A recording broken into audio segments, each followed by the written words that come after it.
Welcome to our podcast, Parenting by the Pint. Enjoy the show.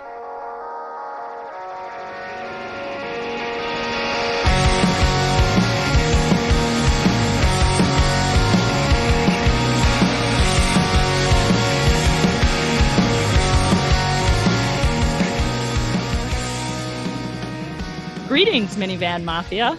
Lauren and I are longtime friends from Chicagoland that love getting together to chat about life, kids, family, and beer. Each week, we'll feature a brewery and sample at least 2 of their beers. We'll also discuss a variety of topics ranging from parenting, pop culture, travel, marriage, and just about anything else that comes to mind.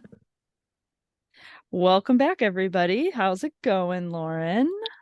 Good. Another busy day, the usual. But yeah, we're back. We're back again. Yeah, I definitely scrambled to get ready this time around. Sometimes I feel like I get to be more leisurely about preparing for us to get together and record. And I felt like every minute of today was a rush. I don't know why. It wasn't like crazy busy at work. It was just like I think it's because I've been dealing with my kids taking turns being sick. Ugh, yeah. And so as a result, I'm like at home all the time, which is lame.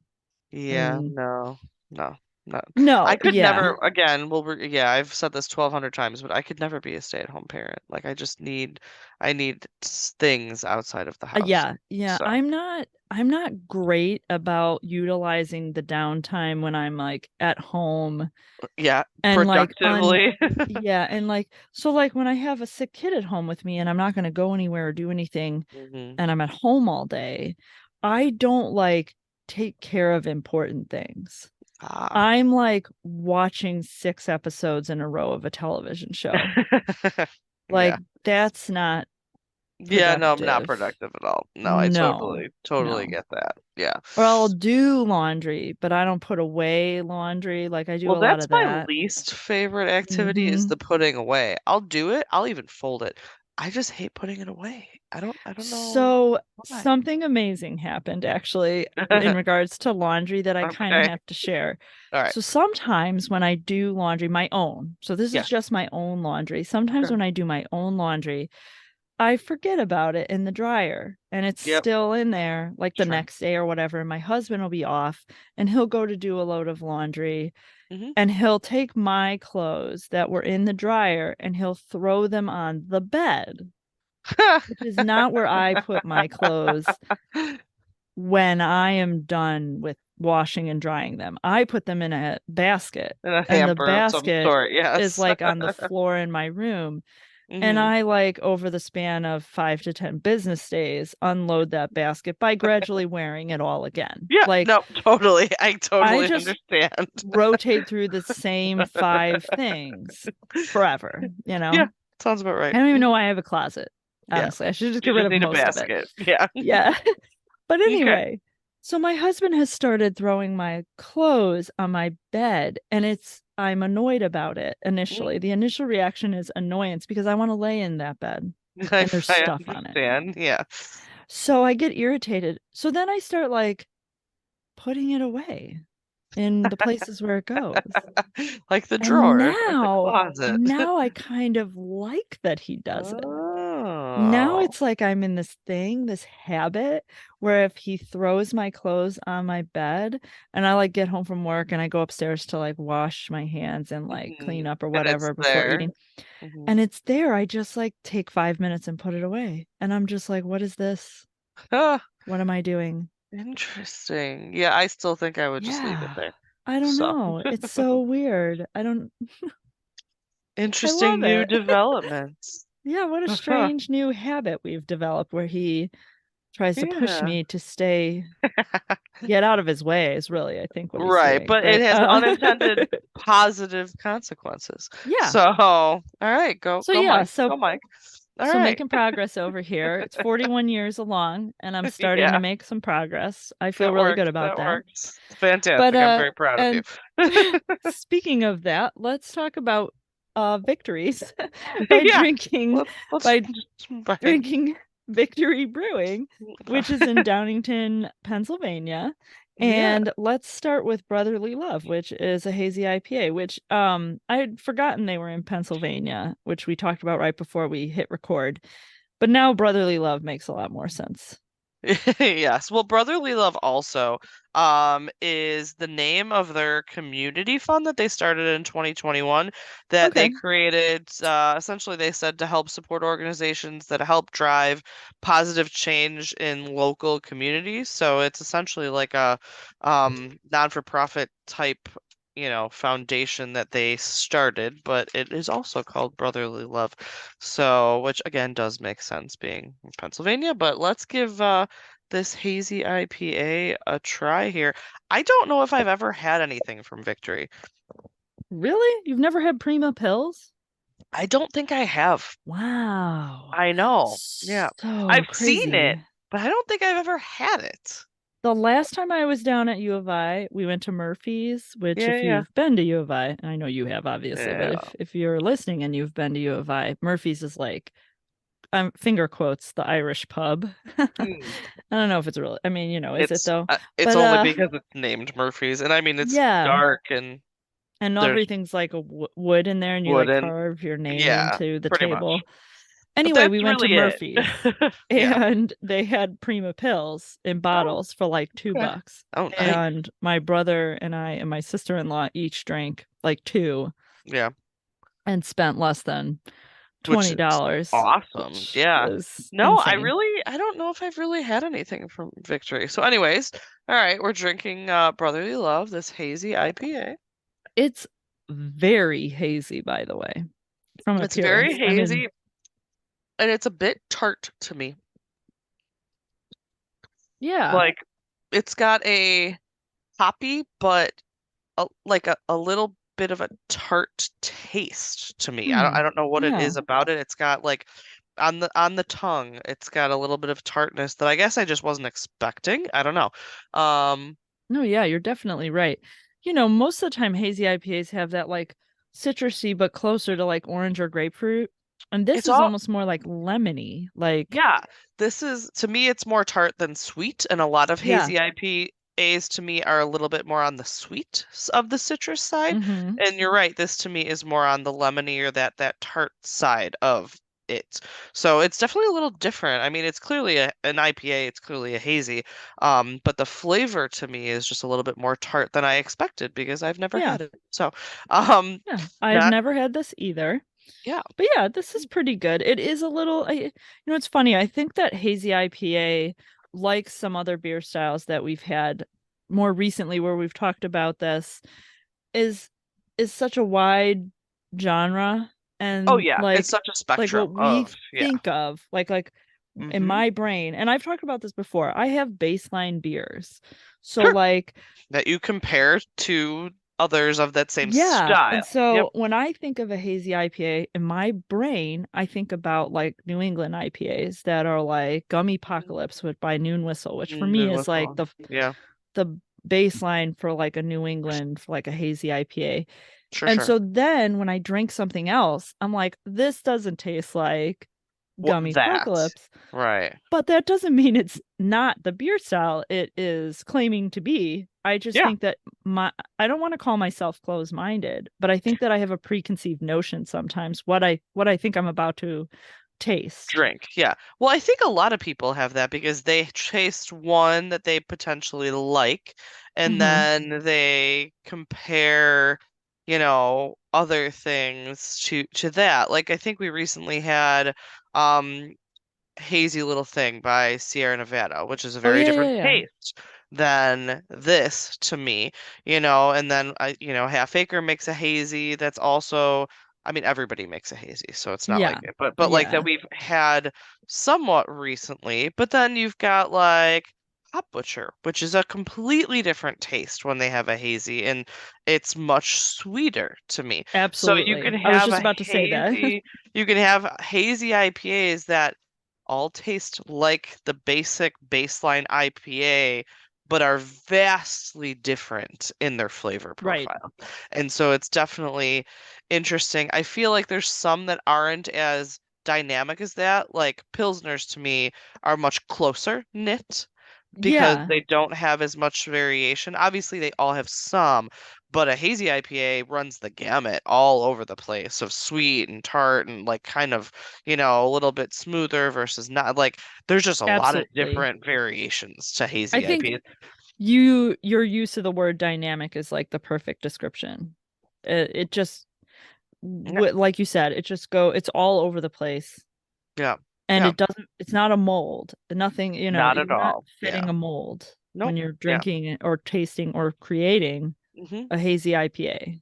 Which is And also so, really interesting because it's not like it has an adjunct to it. You know what I mean? Like you can say stouts never taste the same because you could add a million different oh, adjuncts to them. sure. Yeah, yeah, But yeah. a hazy IPA, generally, if it's just a hazy IPA, it's just different hop profiles and different, Yeah. like brewing methods perhaps, but like it's all basically the same general ingredients with no adjuncts, yet Uh-huh. still you run the gamut all over. It's just very Yeah. interesting how you can have such variation in the same type of beer. So we're totally off topic, but I like this. It's just different than what I expected, but it's not it's good. It is a hazy IPA. It's just a little bit on that tartar lemony side of the spectrum of hazy IPAs, but it's pretty Definitely. tasty.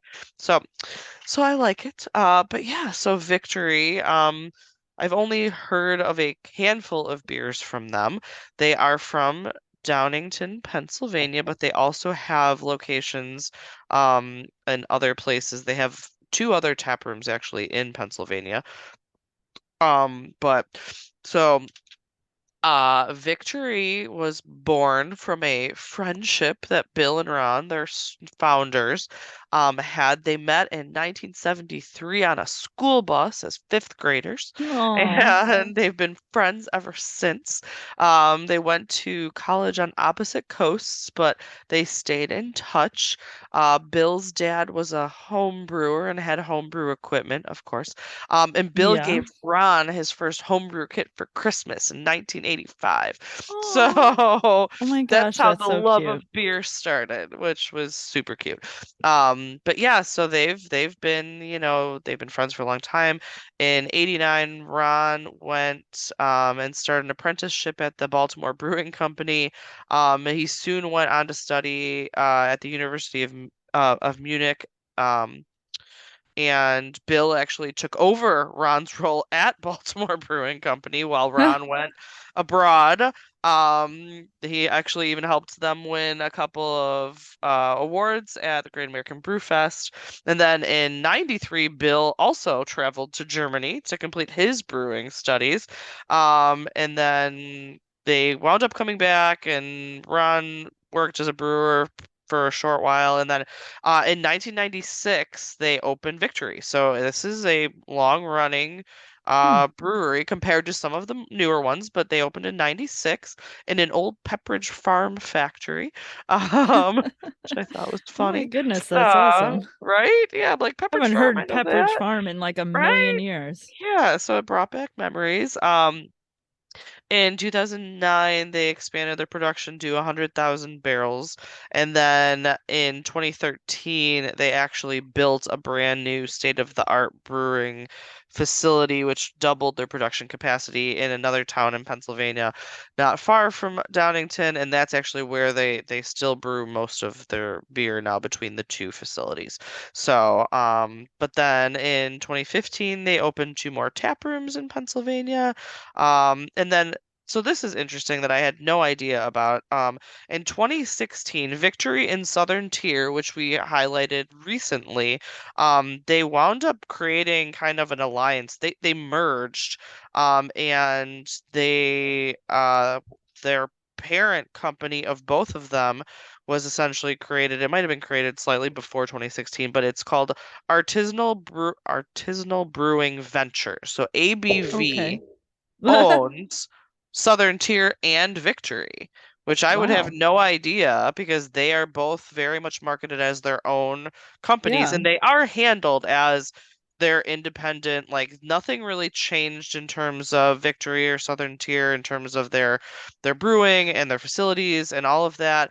Essentially, what they said was they merged to let the brewmasters focus on what they were good at and put all of the kind of backroom operations, office operations, sales, marketing, support, distribution, all of that handled by the parent company, ABV, and the brewers focus on what they were the best at. So they yeah, so Bill and Ron, who had founded Victory, wound up becoming shareholders in ABV, and then joined their board of directors, similarly with Southern Tier as well. And then they added in 2018 another brewery, Six Point Brewing. So there's 3 breweries under this ABV, the Artisanal Brewing Ventures. And then in 2019 they added a cider company called Bold Rock, Oh, expanding their offering even a little bit more. So they're all still under this umbrella company of ABV, but they very much are independently brewed and operating and whatnot. But it's interesting because I had never heard of ABV, and obviously I've heard of Southern Tier and I've heard of Victory, and I just didn't realize that that was a yeah. thing, that they were technically all under one umbrella company. That's Um, so interesting. Yeah, I had no yeah. idea. So yeah, so that was interesting. So it did help with their distribution. I'm assuming a lot of places you see Southern Tier, you'll probably see Victory, which I would never even think about it because they're so vastly kind of different, and even in their marketing and whatnot, they're just not. You would never think they were really related, and I guess Yeah, they're I mean, they just I they're didn't. vastly different. So, but anyway, so I thought that was interesting. Victory now distributes to 9 different countries, 37 states, Washington, D.C., and Puerto Rico. So if you Oh, travel, you can probably get Victory in most places. I've definitely seen it in a plethora of different places around here, and they're in Pennsylvania, so it's not like they're super close. Um, uh-huh. but yeah, so it's kind of a cool concept, and they've been around for a while, and they're they're doing well. Their current production capacity is 200,000 barrels. So, Wow. which is doubled what their old facility was doing. So like again, they've been around since 96. They have a handful of beers that they do year round, and they've won a bunch of different awards at Great American Beer Fest and other places. The next beer we're actually going to drink won a Great American Beer Fest gold medal. But they've got quite a few medals under their belts from over the years. So pretty cool, kind of interesting place that I didn't really know much about. So Yeah, yeah. that's pretty awesome. Yeah, so interesting. Interesting stuff as we drink our brotherly love IPA. Yeah, I poured myself a little bit more there while you were telling me all about their Their unification with ventures. Southern Yeah. Tier. Um, Yeah. and I'll continue enjoying this while we dive into our topic for this episode. Yes. Not really kid related, which is fine. I think we need a Nah, departure because we from. did some, we talked about discipline a lot, and I feel like that Yeah. was pretty kid We need a oriented. break So from the kids for a yeah, let's talk bit. about us Yeah. a little Yeah. bit. Do it. We're going to talk about our relationship with customers and clients and our relationship with our coworkers, Hmm. so professional relationships, I guess, Yeah. is what you would call all of those things. I think they all fall under that. Yeah. I know different jobs kind of have different relationships or different levels of individuals that they, like your husband, for example, his Mm-hmm. clients or customers are not the same people. When you're a firefighter, those Yeah. people, quote unquote, aren't really in the same category as like A when I have client. somebody come Yeah. in A and place an customer. order, Hmm. it's a totally different person. I didn't really think about my husband much when I was talking about this, but now that you point that out, I'm just going to say a couple things and then we can get into ours. But Yeah, we yeah. were talking actually today about how he used to, or how people interact with patients. Okay. And part of it was in a negative light because there's been a lot of lawsuits lately because there's a bunch of paramedics who have made poor choices when Okay. dealing with patients. But he said, he's like, no matter how much of a pain in the butt they are, no matter what any of their background is or what's going on, I always, and he's not really on the ambulance anymore. He's a lieutenant now. So, Okay. but he would always talk to them. He would always sit there and try and get them to, be more comfortable and just have a conversation. Like, Sure. oh, where are you from? Like, what's the, just small talk. Yeah, And he sure. said that it's interesting because people, newer people on the job, which he's been on the job for, I don't know, 15 years at this place and longer in general, um, don't know how to talk to people. They don't know how Huh. to make small talk. So a lot of younger generation that grew up more so in behind a computer screen and not Yeah. interacting one-on-one as much don't know how to make small talk with a stranger. It's just not in their skill set. Like, Right. so when you're dealing with someone who is having a traumatic experience and you're trying to calm them down, some people really struggle with that because in general, it's not a skill that they have that That's is just interesting. make small talk with someone. Like, Yeah. yeah, so that was an interesting thing. The other thing, real quick, that I'll mention is that since he has been promoted, people, his coworkers, react differently to him. Oh, So, sure. like, because he's they're, in charge now on calls and things, and people that he's worked with for 15 years, it's a little bit different, but now when he's in places they'll be like lieutenant, and not his name, or not like, Oh, it's just yeah, sure. they act a little bit differently now Mm-hmm. that he's in a different role. Even if they've worked with him for 5 years, now that he's one level higher, it's a different dynamic, which is Yeah, interesting. sure. Okay. So he was just commenting on that recently in terms of like, it's weird how people act different when just your title changes, you know. Sure. But anyways, all right, let's move on. You can tell Yeah, me no, about that some of was a your great take though. I think stuff, that's good. but And I kind of randomly thought of your husband when we which, started talking just yeah, now, where I was like, oh, I bet you Brandon's take on this would be really interesting because yeah, it's totally his different. relationship with patients, Hmm. versus like our relationship with clients and customers Yeah, is a totally different relationship, but they don't work for completely. you, but they Right. do interact with you while you're at your job. So, Yeah, while you would never call them your customer or your client, they do fall into a similar category, but your agreed. relationship with them could be very similar in some cases and very Hmm. different in others. Yeah, yeah. So it is interesting how different roles, different jobs have vastly Yeah. different outlooks on that. But so anyways, Yeah. while I was thinking about it, Anyways, I figured I'd at least share. you mentioned how younger people have awkwardness when it kind of comes to Mhm, like small talk or social interaction and mhm, what the explanation for that might be. And I'll say that in my job, I do a lot of customer service, mhm, and I feel like the older generation of individuals that I deal with um have a different perspective about me sometimes. I've talked a little bit about being a woman, and mhm. I work in the print industry, and I think that for the most part it's pretty male dominated. I mean, I don't deal with a lot of women Yeah. who are in the same industry. They Mhm. exist. I mean, they're not gone Sure, but entirely, it's not but the there's not a majority by lot of any other. I means. mean, Yeah. we do a lot of work with printers and sign companies, where we collaborate or we help them with projects that they can't handle or whatever the case may Sure. be.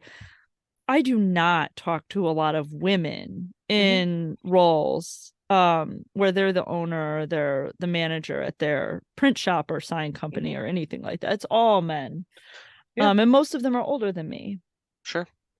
And once in a while, although this happens less and less over the years, I'm very pleased to say, I notice there's a little bit of a respect breakdown there, Mhm.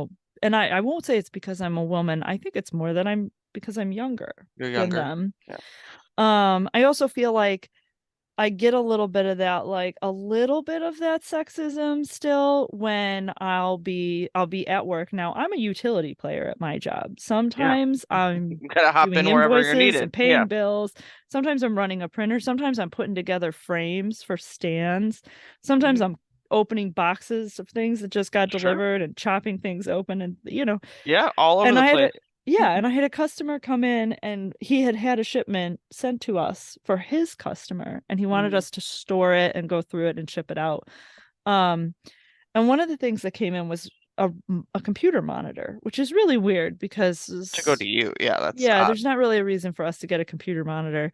And he had no idea why we got it. And it's in a computer monitor box. So we're like, well, let's open the box and make sure there's actually a computer monitor Right, in and it's here. not something else And boxed. not Yeah. somebody like reboxing something Right, in a right, right. monitor box. And we're Yep. like, oh, this is for us. I see. It's Sure. this, So I carry a utility knife.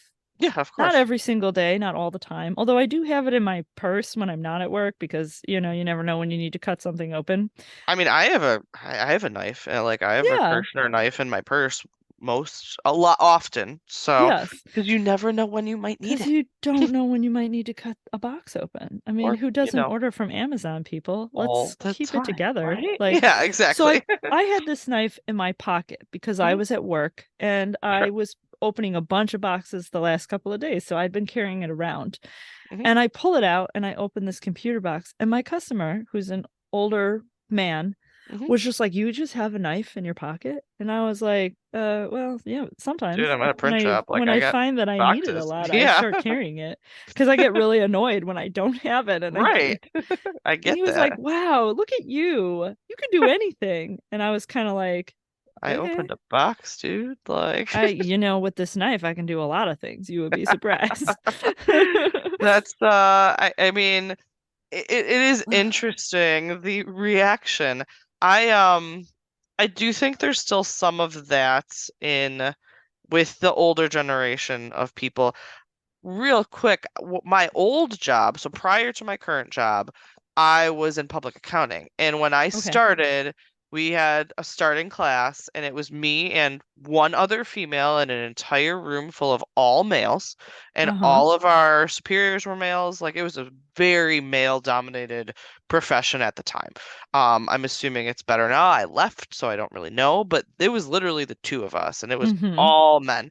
And we were auditors, and we would go into a lot of manufacturing facilities where the corporate controllers or CFOs or whatever were not respectful to women at all. They were very much wanting to deal with a man, wanting to not deal with us, not believing that we were smarter than a lot of the people we worked with. Like, we were well qualified, and even some of my old coworkers now would contest that I was one of the best workers. Like, I knew what I was doing. I was very smart. But it was definitely a different dynamic going into some of these boys clubs, which were still like that 10 years ago. I don't know what they're like now. I will also say, when I first started at the company I'm at now, we sell industrial supplies. It's nuts and bolts and screws and things like that. Sure. And when people would call to either order things or call to our product help department, they often wanted or anticipated talking to a male about whatever miscellaneous part they needed. Yeah, sure. They thought, well, a girl's not going to know the answer or be able to help me. Right. And I think that's vastly changed in recent years, but definitely when I first started my career, there was a lot of that, like, oh, you're a girl. So do you have, can I talk to your boss, or is there somebody else I can deal with? Which was disconcerting at times, but also that's one of the things that you unfortunately still have to deal with sometimes, is that other people's perceptions of you. I will also say we had a lot of clients in the South, like Alabama, Georgia, like that area. I spent a lot of time in Alabama, Albertville, Alabama, and Valdosta, Georgia. And the dynamic there was very much, it was a boys club, like, still to So versus we were in New York and it wasn't as much. So it's just interesting, the different people you run into and the different perceptions that they still have, and how you navigate some of that is different and frustrating and whatnot, but it's a learning experience too. I will say, in my opinion, just for me personally, has been that things have certainly gone the right direction. I agree. For the most part. Even this guy that I just called out, which I feel a little bad doing it, because I don't think that he was being sexist at all. No, yeah. I think that he was just kind of like pleasantly surprised that I was as prepared as I was to go through all this stuff with him. And I'll be honest, I was prepared because I knew he was coming and I knew that we were going to talk about it. And I wanted, but he wasn't there expecting to go through like all the boxes. Sure. Yeah. I wanted to do that because I had this one box that I couldn't identify. Right. Why are we And having a computer so monitor? I think he was surprised because he didn't know that's what we were going to do. Sure. And then I was Fair. just ready to do it immediately. So I think that was a big part of it for him. But I will, Mhm. and also that specific client is a really good example of someone who is older and almost always, Mhm. I'm sorry, not even always is very respectful and Yeah. very professional and a great person to work with. And you would think because he's an older man, then maybe he would fall into that category, but he's definitely not one of those. Yeah. And those are becoming fewer and further between in my That I would experience. definitely agree. And I do think that it runs the gamut. There's some people that still probably have some preconceived notions, about not just women, but younger people or different things Mm-hmm. and whatnot. There's also some people that are super welcoming to literally anyone Yeah. who's willing to do the job.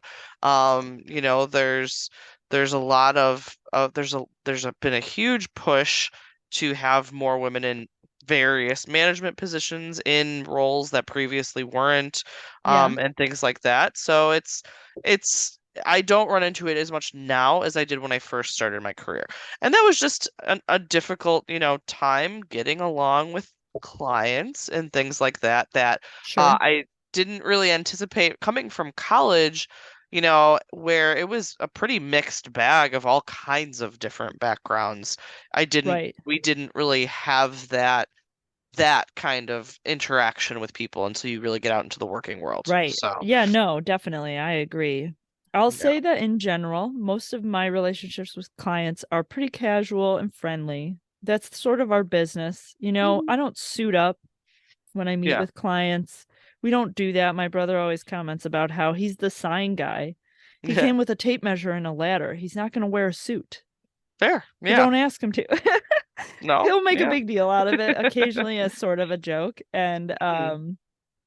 I always think it's funny that he does that because he's like, I'm not going to wear a suit. I have to climb a ladder. Like, I'm going to be standing in front of everybody and my tie is going to be hanging down. I'm not going to do that. Right. That's fair. Like, Yeah. while I'm standing, 3 feet above all of them Yeah. on the second rung of the ladder. Like, I don't need a and I'm tie to just do like, this. Yeah. yeah, I'm just like, no, yeah, you're right. You should Mhm. probably wear gym shoes and you should probably wear, clothes that are reasonable for that type. You don't want to get Yeah. caught on something. Agreed. Yes. Wear what's appropriate for the job you're doing. I'm totally in on that. Yes, So, exactly. And yes. Yeah. so I like that. I like that things are a little casual. I often feel like overly professional just seems cold.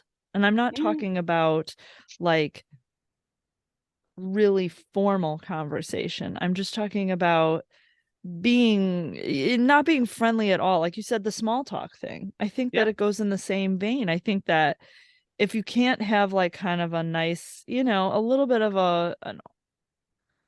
a conversation with your clients where you're friendly, you come off as friendly rather Mhm. than, even if it's silly little things like, man, why is it so cold again? I thought we were warming up here and now it's cold again. And you say something like that and a customer might be like, yeah, right?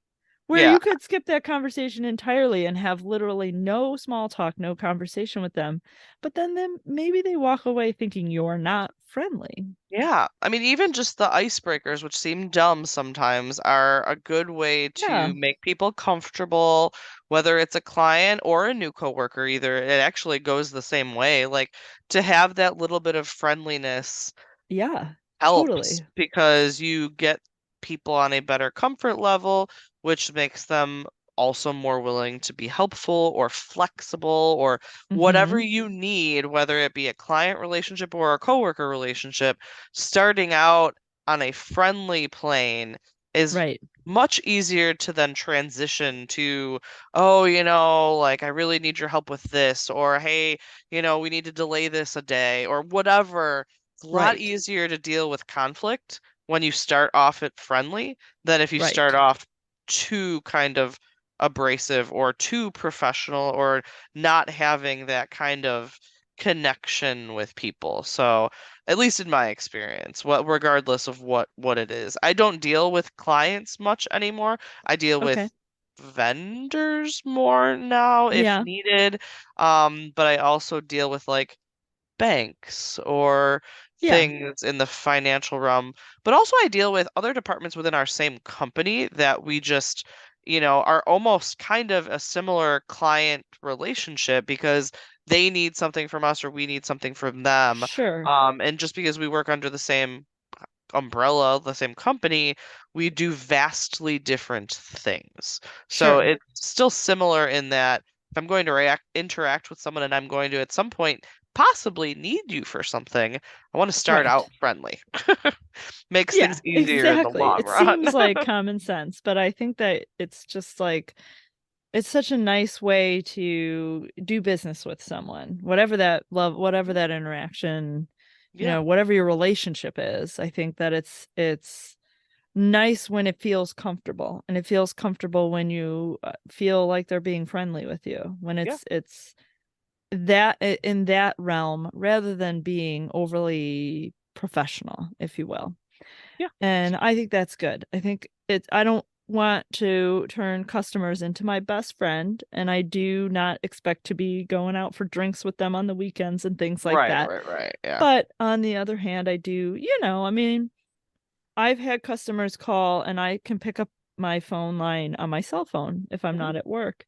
And I've had customers call and they'll be like, "Hey, can you just make sure that this box ships out today? And I really need it to ship or whatever." And I'll be like, "I'm not in the office today." mhm.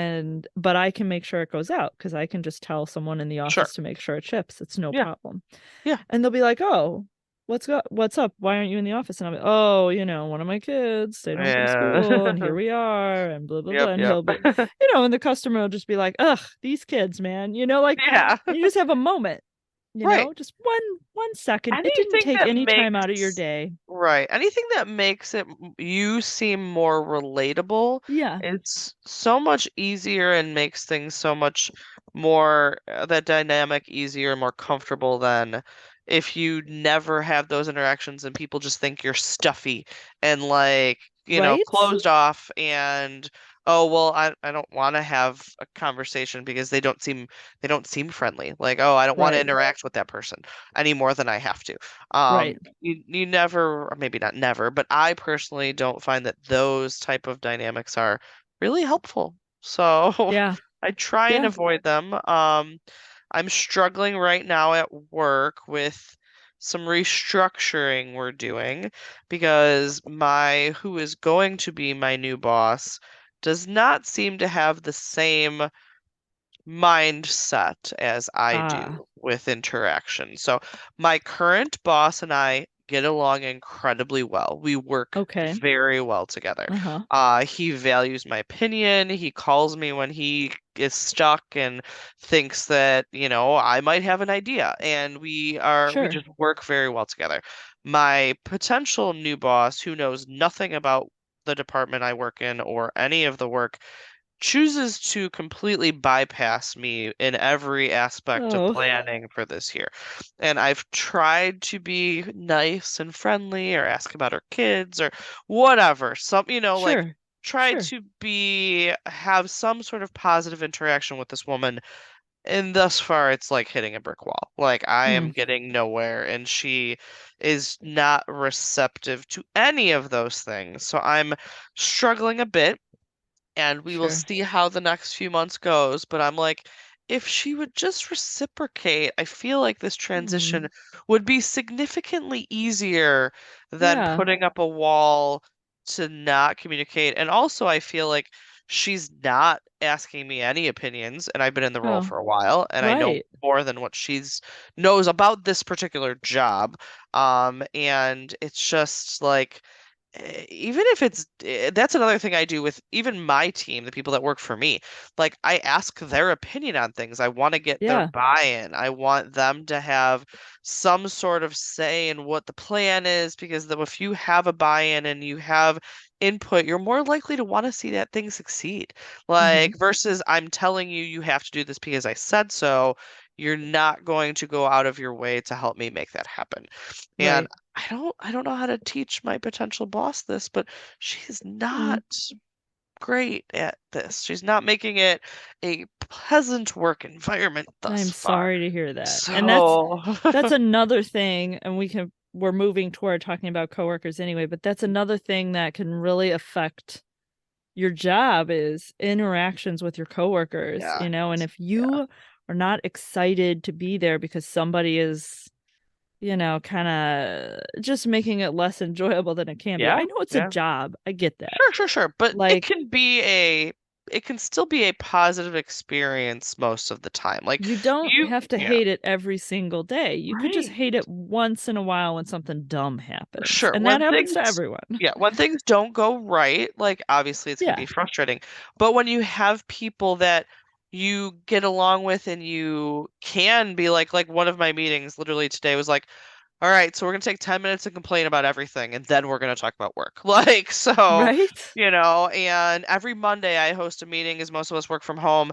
That's a half an hour, and we don't talk about work at all. It's how was your weekend? How are your kids? What are you doing? Like, let's catch up on anything not work related. That's awesome.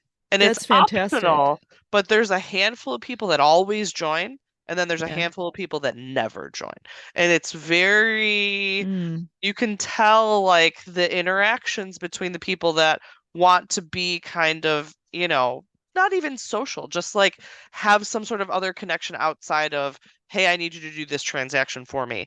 And it's easier for me to ask someone who I've talked to and I'm like, oh, how's your daughter? How was the birthday party? Blah, blah. Hey, can you do this for me? Do you mind? Can I, give me a call? I need 15 minutes of your time. It just goes so much smoother than the people that choose to not do that. And again, you don't have to, but it's a different dynamic at work with those people. You're totally right. I mean, my coworkers, so I got a lot I could say about the people who work at the Sign Stop. I mean, so I'm obviously in a position of authority. I mean, everybody else who works there works for me, especially now. I'm the owner, Literally, so, aside from my brother, who is literally my equal. You guys own the I'm company. the boss. Yep. Which is a cool, weird feeling. Yeah, that's fair. But I look at the people who work at the Sign Stop, and for the most part, I feel like they're really family. I mean, it is a very close-knit group of people. Everybody is close to each other. I feel very connected to the people that work there. This is a very sentimental example, but my father passed away almost 2 months ago now, and time flies. every single one of the employees came to his wake and stayed the entire time. And that is such a meaningful demonstration of how they feel about their job. I don't know a lot of people that would do that at their job. No, I totally agree. For anybody from their job, let alone their boss. And their boss's family. Their boss's family. And I agree. It was a beautiful gesture, and I'll never forget that. I mean, there's a lot of things centered around that time that I'm never going to forget. I talk to the employees, the coworkers, and I care about them. They come to me for advice. I help them when I can. They help me with things. I talked to my husband about how we have this silly wall in our house that is like 2 stories tall. And in order to paint it, either somebody needs to get way up on an extension ladder, or we need to we have a scaffolding at work. We need to bring it home, which means driving the company vehicle home, because I can't fit it in my Clarity, my Honda Clarity, which is basically like an Accord. And putting that darn thing together and climbing to the top of it and painting this wall. And I've had people from work go, I'll do it. Like, just tell me what weekend you want me to come, and I'll drive the van out there and I'll help you paint the wall. And I'm just like, you don't have to do that, but it's great that they would be willing to do that just because of the relationship you guys have. And that's definitely, that is very lucky to have that kind of relationship amongst colleagues and coworkers, and Yeah. even the fact that they're your employees. It's not that, oh, well, you're my boss. It's, it is a sense of community in that. Yeah. And You know, I know there are risks when it comes to having that kind of relationship with the employer-employee sure, relationship. sure. Yeah. I know that, what happens if something goes wrong? What happens if somebody needs to be let go? What happens? Yep. I get it. I understand. I hear all of those arguments, and I'm Yeah. just comfortable taking my chances with it. I Yeah. would rather have this relationship with the people who work there Mhm. than distance myself to the point where I could fire one of them and not feel bad, because that's not going to ever happen. And not that I would never fire somebody, but I will always have a feeling about it. I will always feel something Well, and I think about no that. matter what you always do, like when I was first a supervisor at my job, I had to fire someone, and even though I didn't have a huge connection to that person because I was relatively new to the role, you still feel something. Like you always feel Yeah. something when you have to let somebody go. Like that's just, I mean, I hope you do. If you feel bad, like, Yeah. like even if they deserve it, that's not what the emotions come from. The emotions say, I get that you put yourself in this position, but I still feel bad for you as a person. Like, I'm and still that's taking okay. something away from you, Right. even if it Yeah. deserves to be taken away. Correct. I'm still Yeah. taking it away from you. Exactly. Yes. Exactly. Yeah. But yeah, there's, your work environment is vastly different than mine. My company is huge, but we have a group of 10 of us. Like my department is Hmm. small. And, one of my employees' mother passed away recently, and the vast majority of our department went to the wake. Yeah. Like nobody else from the That's company did, wonderful. but our most of our department did. And I feel like we do have a really great group of people right now. I like my employees. I trust my employees. Like I said, I like my current boss. So I'm a little just disheartened of the possible changes coming because I feel like I do like where we're at now, and I am Yeah, not sure. excited about the changes perhaps. But and different people approach work and coworkers differently. There's some people that go to work, don't talk to anybody, do their job and go home, and they're not doing anything wrong by doing that.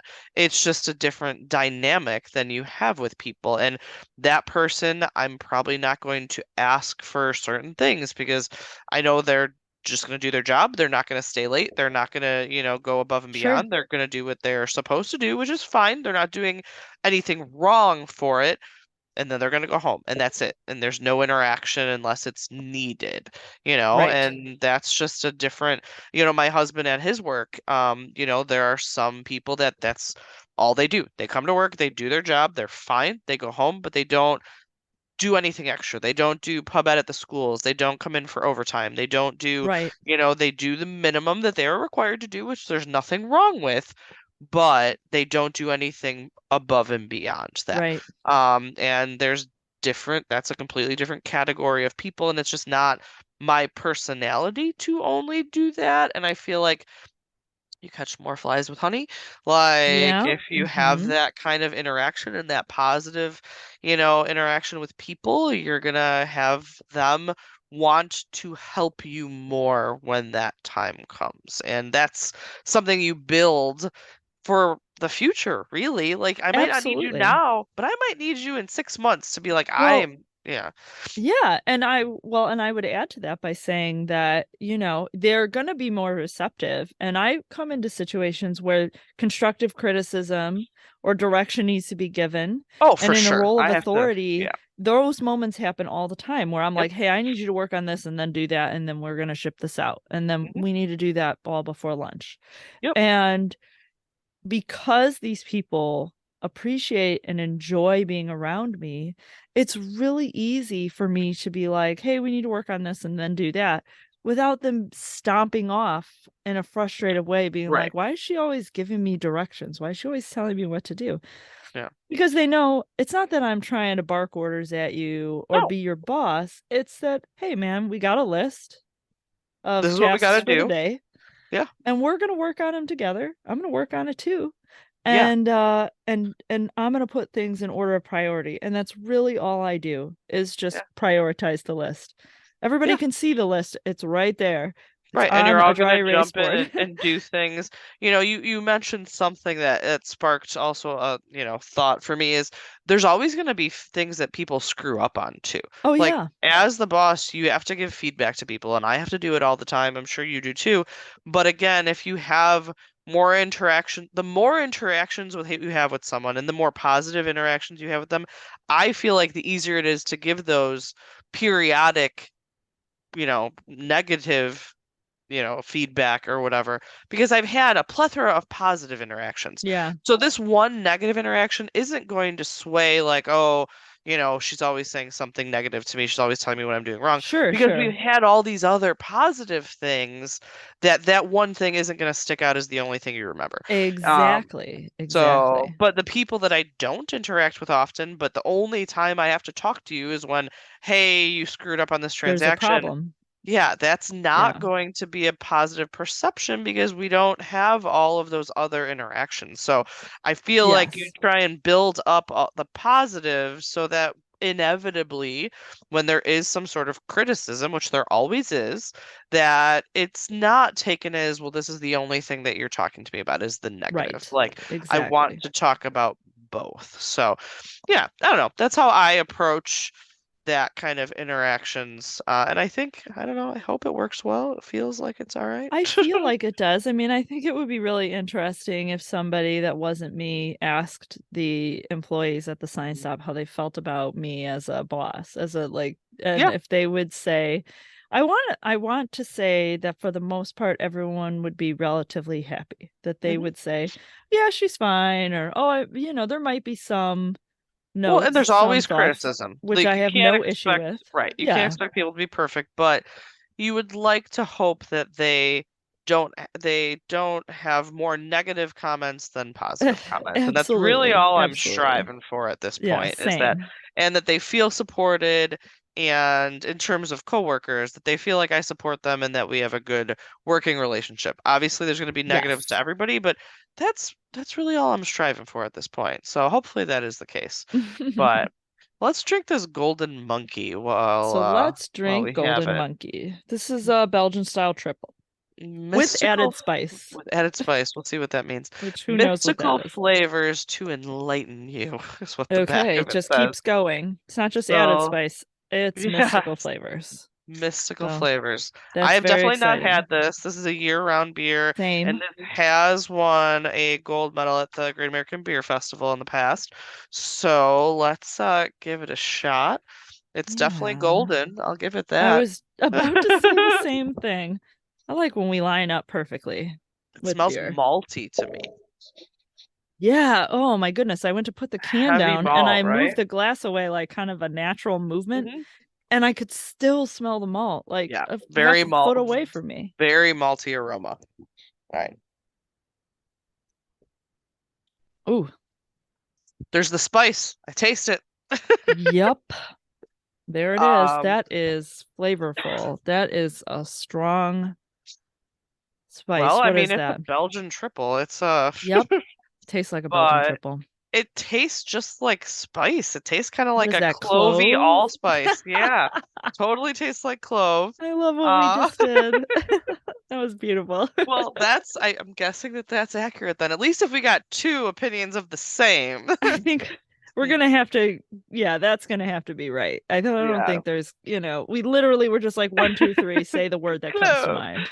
Yeah, it's malty, it's got clove, it's definitely very flavorful to me. Yeah, it's a strong flavor. This is a very strong flavor. It's got, yeah, that clove is overwhelming. There's a lot of spice to this. Yeah, this is a bit overwhelming. Yeah, Um, I could not drink a lot of this. no, that's what I was also about to say is that this is this is good and it's good flavor, but this is a 12-ounce can and I'd have to split it with somebody. I don't know Yeah. that I could Well, drink a it's whole a can of this. And yeah. it just 9.5 ABV. I yeah, think it's a once this little got strong warm, I too. don't think I would like it as much either. I Yeah. mean, Belgian style triples, like they don't get me wrong, they are very kind of bold often with their flavor. So if this is your jam, that this is your beer style that you enjoy, sure. This is malty. It's got that extra because it's got that spice to it. So Absolutely. to me, Belgian style triples already are pretty bold. Then you add that clove and it's just like it's a lot. When you taste it, the aroma is very strong malty. You take a taste of it and you're like, wow, there's just a lot going on in my mouth right now. So that's my opinion of this. But I mean it's good for what it is, but it definitely has a lot of flavor. So if you're not into that, then it might be overwhelming. It's a strong flavor, and it is a very unique to this beer style flavor. Yes. So. But yeah, it fits the bill of what they're going for. I mean, in terms of their description, this is what they say it is. Yep. But it's very flavorful and very there's a strong aroma and strong flavor to it. So there's just a lot going on, a lot of senses being stimulated right now with this beer. So. Absolutely. But all right, cool. I like Victory. Interesting company, some good beers. They've got multiple locations. If you're in the Pennsylvania area, check them out. That sounds good. All right. Thanks for joining us, you guys. All right. Thanks. Thanks, everyone, for listening to the latest musings from Parenting by the Pint. Be sure to find us on Facebook, Twitter, and Instagram, and make sure that you rate, review, and subscribe to us wherever you find your podcasts. Have a great week, and cheers to you all.